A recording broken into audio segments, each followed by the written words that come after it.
You're watching notTV.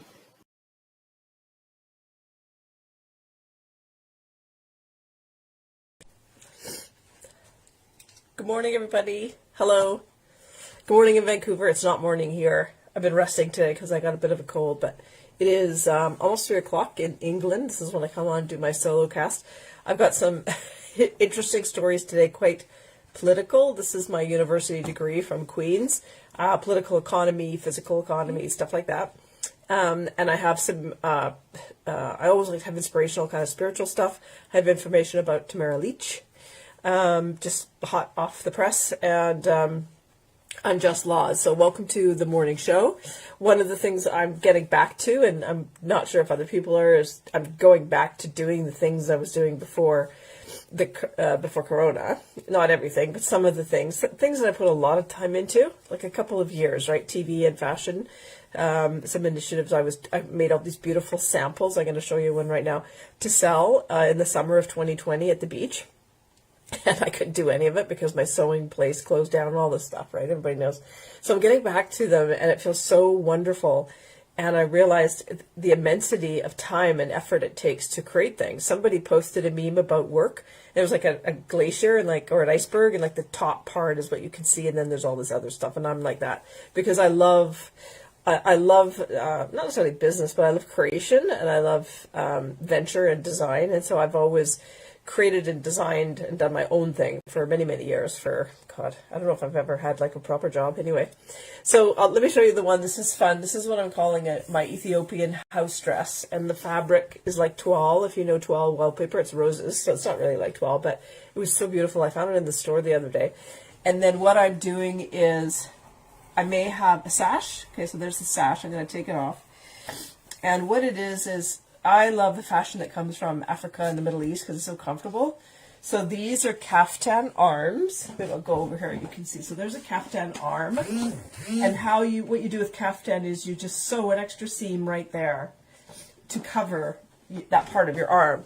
But it's a big, loose arm, but you can't see inside it. Almost like a kimono. It is like a kimono. So I'm calling this the Ethiopian house dress, and it's very easy for me to get more fabric. Not necessarily this print, but this type of textile, sewn cotton, the way it is, and it's thick. And then I'm figuring out what I'm going to do with the neckline. I think maybe a boat. I don't know about a V. Just something. It is so comfortable. I've been wearing it all morning. And it's long, it's super flattering. Like I said, you can sash it or leave it. And in Ethiopia, this is called gabi, where I went to escape a genocide. And everybody wears gabi, and it's white, and it's very layered because it keeps them cool in the heat of Ethiopia, but also it keeps them warm in the winter. So they would be layering multiple gabis. It's just a beautiful kind of cultural fashion staple of Ethiopia. And I've never seen it in other African countries, maybe in places like Chad or on the borders of Ethiopia, but it is very much an Ethiopian product and textile, because textiles are huge in Ethiopia, cotton and milling and sewing, which is part of what I want to talk about today, okay? Physical economy, and why I make stuff and other people like me, why it's important to make stuff and be a part of the physical economy. But first, I'm going to tell you about Tamara.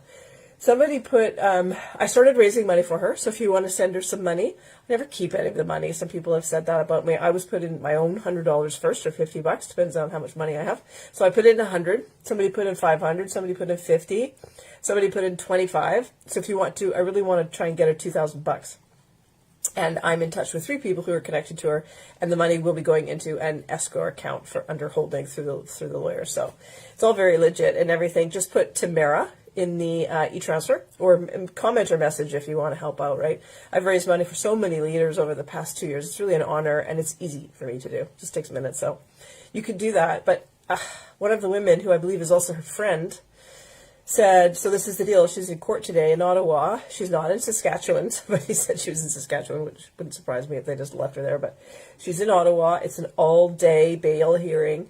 And they're trying to, the prosecutor, I guess, the Crown prosecutor, the government lawyer that we pay to do this, I think she said they're trying to put her in prison until 2023 or 2024. And my heart just broke. I was like, oh my God. I was hoping that she'd just be out like on Monday or Tuesday, because she was at a social event, and the argument from the Crown prosecutor is that she broke the bail conditions.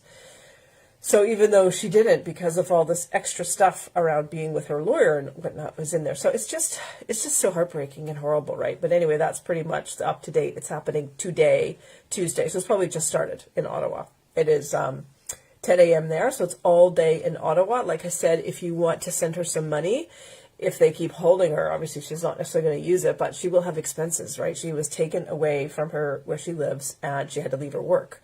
So she will have expenses. She will have, a truck, car insurance, children, grandchildren, whatever. So if you want to participate like I am, and I will raise as much as we can for her, just be in touch. And you can do that through my e-transfer, which is healthjusticetees@gmail.com. Just put Tamara and I'll know what it is. So what happens is you get a confirm thank you, and you get an update of the donors. And I publish the update. I don't put people's names. They don't want their names shown, but I publish. So we've got 4 donors right now, $675. My goal is 2,000 this week. Okay. So physical and political economy. This is what I studied at Queen's University when I was 17. I was so young when I went there. Flew all the way across the country, said goodbye to my mother because she was dying of cancer. Started my whole life again at Queen's University in Ontario, and I studied political and physical economy and international relations. God, at such a young age, why on earth did I do that, right? I never really used it until the pandemic, and I was like, this is exactly what's happening. This is going on, and I've worked all over the world, so I always saw what was going on, but I was never a victim of any of these systems. So one of the main reasons, and then I'll move to this, the American Revolution, one of the main reasons America has always been such a strong economy is the strength of their physical economy that they built up. Manufacturing, all of the states, textiles, same here in England, right? Textiles was a big one. Machines, creating machines. And they did that to escape the colonial rule of the Brits. And they realized they had to. That was the essence of the American Revolution. They had to get out of their economic slavery, right, by being a colony. And so they fought and they built their own economy. And so the American economy was, a giant for decades. And it still is, but they've sabotaged their physical economy, and that is what is so sad. Same with Canada. And if you're someone like me, you've been kind of, walking around in the world for the past 30 years wondering why it's so hard to get a lot of things done, it's because in a country like Canada or the United States, the physical economies have been intentionally broken down. And that's what the pandemic was. That's what the lockdown was. And you can read that. Oh, here's my book. You can read that in my book. It's called Structural Adjustment. And this is when lenders say, okay, we'll give you $1 trillion. I think Europe was given $850 billion. The U.S., the CARES Act took $1.3 trillion. I don't know what we took in Canada, was to structurally downgrade the economy. And that's why so much of it didn't make sense. I don't know what chapter is it. It's in part 4. It's in the last part, which is quite a political and economic part. And so that's why they shuttered all these small businesses. That's why they stopped allowing people doing things. So you couldn't go to the hairdresser like me, my personal nightmare, not being able to go to the hairdresser. And small businesses and craft breweries and stuff, but they allowed these huge chains and cartels to keep going, right? So they were targeting very specific aspects of the economy to break it down. And I think they will still try and do this again in the fall. So the antidote to that, the remedy to that is make shit, right? Build up the physical economy. And you may not want to go and make vehicles or something like that, but there's so many things that you could start making, like just say, for example, like a little houseware thing, like a mold cup or something. This is a cool bamboo thing I have in my bathroom. You could make greeting cards, you could make textiles, clothing. There's so many things that we can easily access with small amounts of capital and build up our physical economy back in Canada again. And that's not what they want. That's not what the people who are running these big systems and central banks want, because they want to run it like cartels.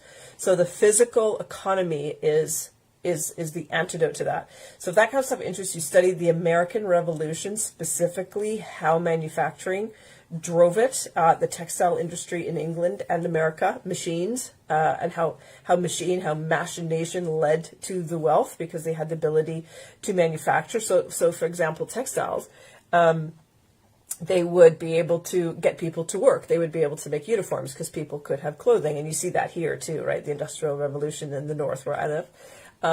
those machines were they were able to use the machines that they fixed the textiles mills with to fix other things. Vehicles were needed to transport textiles. You can just see it goes on, and textiles is like food. It's one of the biggest, most kind of add-on industries in the world, and those are the two things I love the most, is textiles and food, because they have the ability to be fair and to create opportunity for millions and millions of people. Everybody can get in the game, but this isn't go to Walmart and buy stuff off the rack that has all been made in sweatshops in China.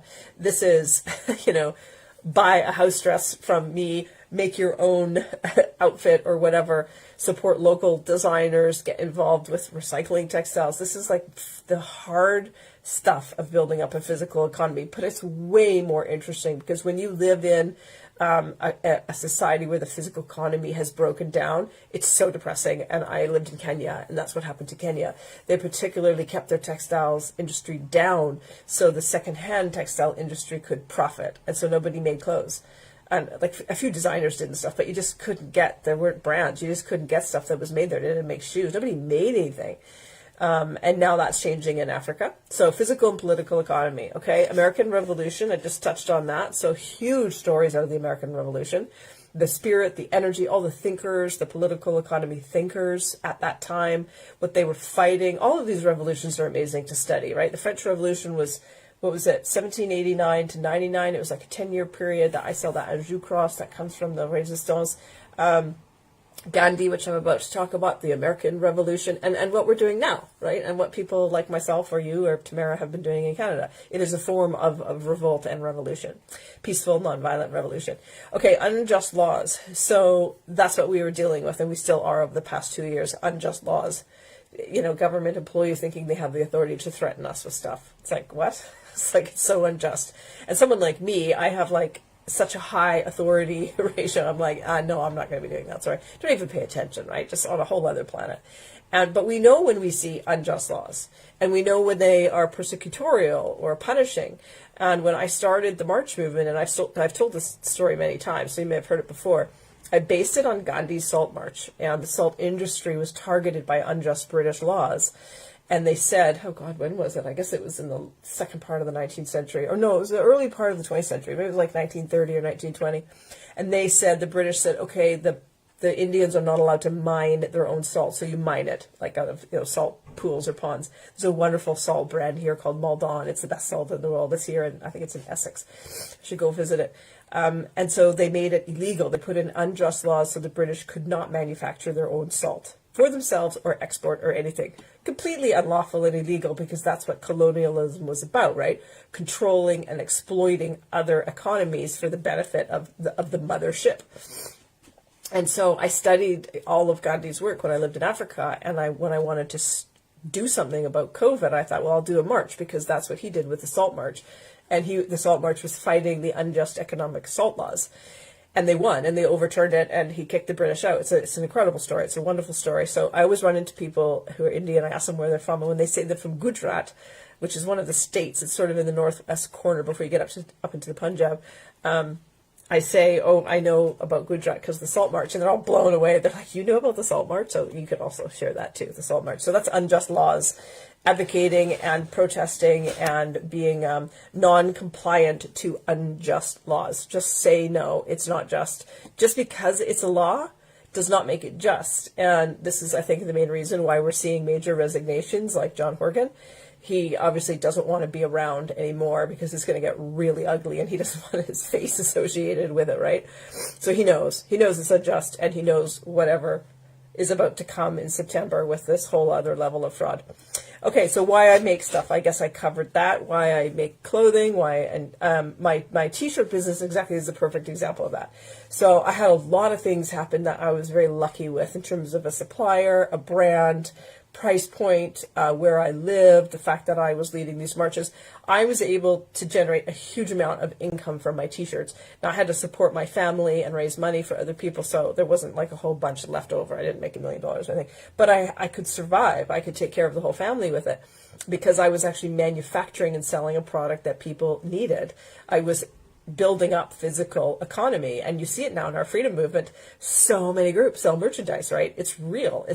I wonder, it would be interesting to find out how much money is generated, how much cash flow is generated in the freedom movement from textiles, right? I bet you my business made about 140,000 gross, right? So that's not profit, but gross, times that by, 50 groups. It's millions and millions, right? Because it's physical economy and people can use it.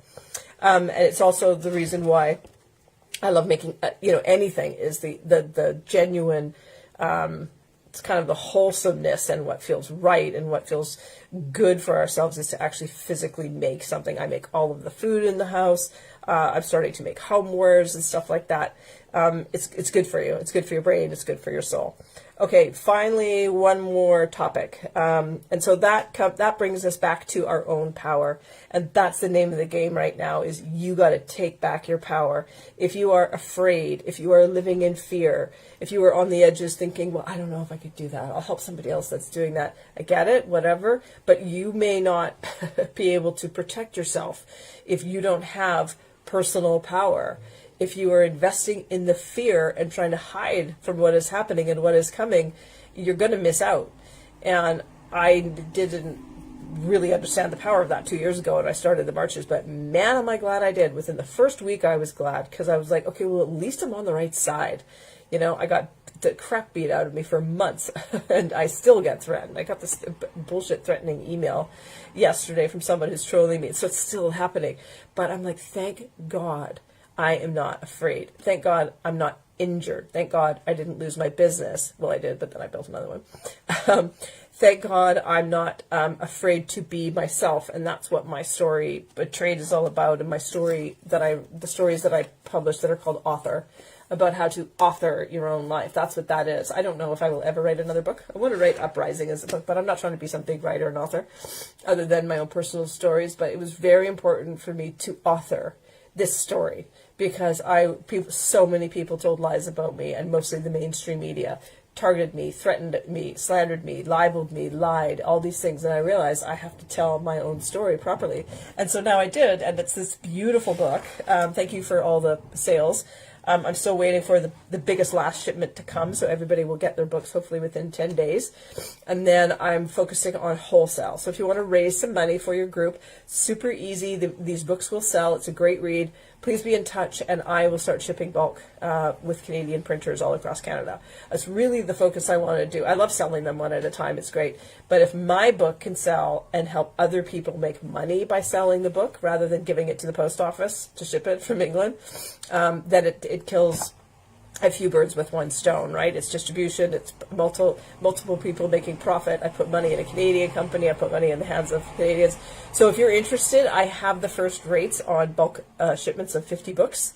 So I can give you an estimate for anything less than 50. I don't want to really do less than 20.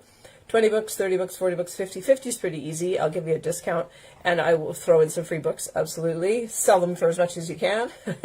I am the wholesaler. I am kind of the publisher and the distributor, and the book is for everybody. This is for 39 million Canadians, because 39 million of us were betrayed. It's my story, but it's your story too. And I would love it if you can use it as an opportunity for yourself or your advocacy. Okay, thanks for watching. Let me know what you think about the Ethiopian house dress. Some people I know will love it, and other people will like, but it's just like a really super loose, comfortable thing to have. You can wear it out, of course, shopping on the weekends, but I like dressing really nicely at home. I work at home and just being with the kids and stuff. So this is a prototype, and I probably will try and have about 5 or 10 made this summer. If anybody's interested, let me know, the Ethiopian house dress. Okay, thank you for watching. Be strong, be positive. If you're having a crappy day and you're just thinking, oh, this is all too much, you may be spending too much time on social media or not around the right people. Get out of the house and do something positive. Design something, make something. Get yourself in shape. Look for the people who are creating the new world like me.